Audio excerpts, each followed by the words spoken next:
But as you know, earlier in this campaign contest, I told you it would be the dumbest in our history. That was primarily because of the nonsensical climate change debate. Labor's ridiculous claims, refusal to answer questions, and the meek acceptance of all this from most politicians and the media has only made the climate debate more inane as the campaign goes on. But let's get to the ugly bit, which I touched on yesterday as it was unfolding, but we can now tackle with much more clarity. The Labor leader, the alternative Prime Minister of this country, decided to play gotcha politics with Scott Morrison's faith and try to trap him as being anti-gay. This was a deliberate and desperate dive into the politics of faith, sexuality and moral superiority. Here's what Shorten said after he was asked to respond to something totally unrelated, actually Paul Keating's barb that Peter Dutton was the meanest politician he'd seen. Well, I actually think the meanest commentary I've seen in the election is actually the propositions that are being advanced that gay people are going to go to hell. You want to talk about mean? Like, the personalities, yeah, sure, Dutton's Dutton. I think everyone knows that. But, you know, I cannot believe in this election that there is a discussion, even underway, that gay people will go to hell. I cannot believe that the Prime Minister has not immediately said that gay people will not go to hell.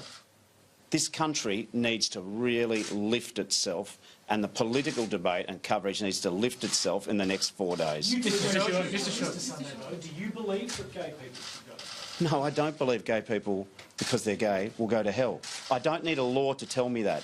I don't believe it. And I think if you want to be Prime Minister of Australia, you've got to be Prime Minister for all people. And I just don't believe it, and the nation's got to stop eating itself in this sort of madness of division and toxicity. This is the horrible face of American politics, where moral and religious issues are weaponised in political debate.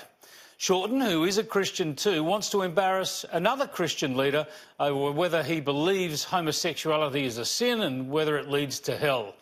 The Israel Folau case has provided the trigger or the excuse for this, but as I said, it's straight out of US politics. It's divisive, setting Australians against each other. Here's what the Prime Minister said about it yesterday.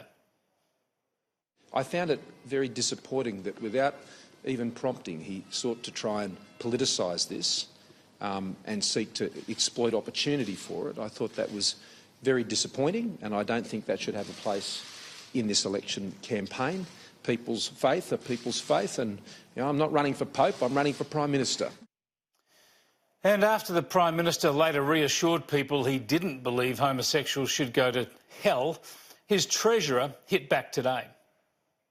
Yeah, I thought this was a very unfortunate intervention by Bill Shorten, bringing the Prime Minister's religion into the debate. I think it reflected how desperate he is in these dying days of the campaign. Let's face it, Bill Shorten's had a shocker of a campaign. The idea that religious and moral issues should form the core of partisan debates is something this country has traditionally resisted. But incredibly, some leftist commentators have already endorsed Shorten's tactic and are seeking to amplify it by reviving debate about which MPs voted for and against same-sex marriage and who, like Morrison, abstained. This is extraordinarily hypocritical. Shorten was part of Labor governments under Kevin Rudd and Julia Gillard that refused to legislate same-sex marriage despite 2 terms in office and 6 years in government. When Labor fought tooth and nail afterwards to stop the plebiscite the coalition had taken to an election, they also politicised this issue. Labor clearly resents the fact that the coalition, after its plebiscite, was able to deliver this historic reform of same-sex marriage under Malcolm Turnbull's leadership. Labor, which failed to deliver same-sex marriage, is now attacking other people who might have opposed it on religious grounds, and they're trying to revive divisions over this issue to damage Scott Morrison. No one could argue this is useful. No one could argue this is high-minded. No one could argue this is anything but ugly and desperate politics. I doubt it's going to play out well for Labor. Australians are not into this sort of moral sparring. It shows that despite Labor's confident spin, and the barracking it's getting from most of the media, the opposition is clearly very worried. Labor is getting desperate, the pressure is showing, and it's scared that it might clutch defeat from the jaws of victory.